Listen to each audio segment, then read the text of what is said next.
kenalin. Nama saya Nuraulia Francisca. Nama saya Muhammad Firdaus. Di sini kami bertiga akan memandu jalannya acara.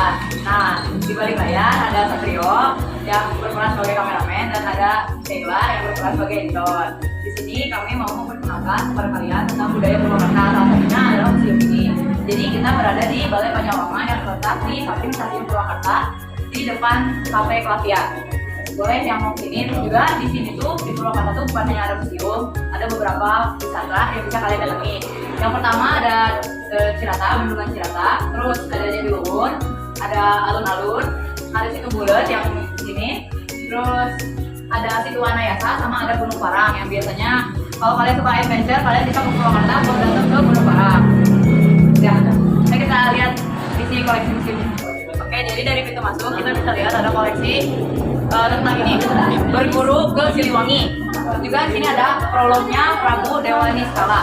Oke, kita lanjut sini. Bahwa Pengaruh Mataram dan Company. Terus di sini juga ada sejarah-sejarahnya. Jadi setelah kerajaan sudah runtuh pada tahun 1579, di Tata Sunda muncul 4 pusat kekuasaan, yaitu Cirebon, Banten, Sumedang Larang, dan Galuh, kecuali Banten.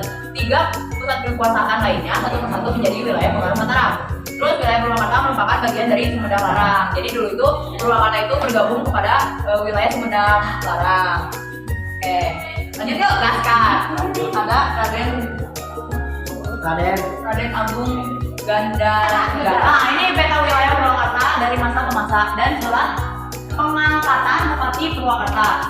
Di sini ada Sindangkasih, Kampung Cina, tapi pada masa 11 November 1865. Terus ada wilayah Wanayasa, Purwakarta lagi, Wanayasa. Terus ada peristiwa Ranca Darah. Ya, Ranca Darah.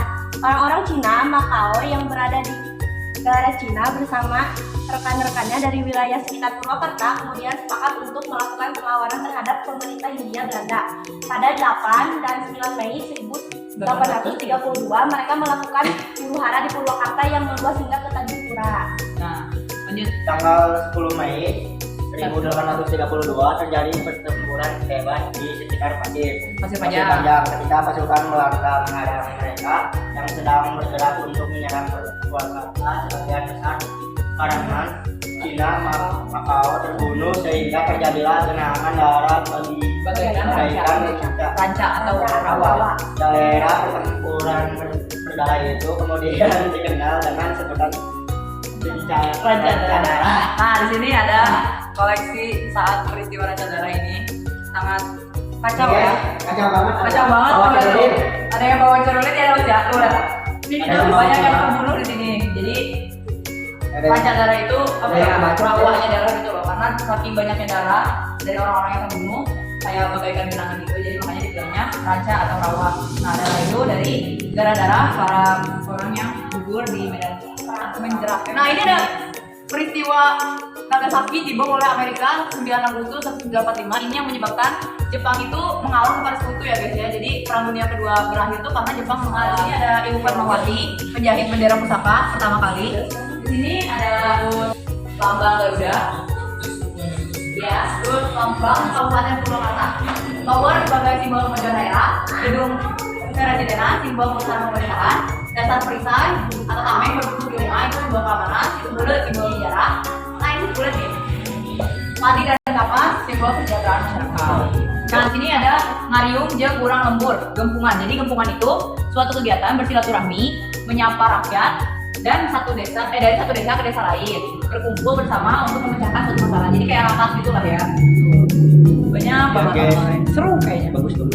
Nah, di sini ada wayang Rakula, ada wayang Sadewa, terus wayang Arjuna, Bima, Yudhistira, Semar, Gareng, Dawala, dan yang terakhir Astrajingga.